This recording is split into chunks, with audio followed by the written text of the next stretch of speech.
ഈ ഒരു സന്തോഷത്തിൻ്റെ സന്ദർഭം എങ്ങനെ സംജാതമായി എന്ന് ഞാൻ അന്വേഷിച്ചപ്പോഴാണ് എനിക്ക് മനസ്സിലാക്കാൻ കഴിഞ്ഞത്.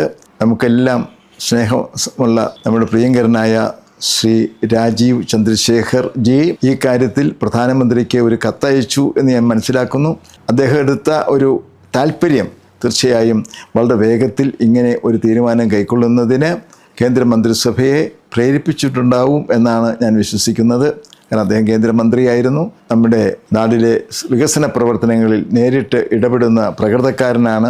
നന്നായി ഇങ്ങനെ പല കാര്യങ്ങളും നമുക്ക് ഈ നാട്ടിൽ സംഭവിക്കട്ടെ എന്ന പ്രാർത്ഥന എപ്പോഴും എൻ്റെ മനസ്സിലുണ്ട്. നമ്മുടെ ഒരു വികാരം തീർച്ചയായും പ്രധാനമന്ത്രിയെ അറിയിക്കേണ്ടതുണ്ട്.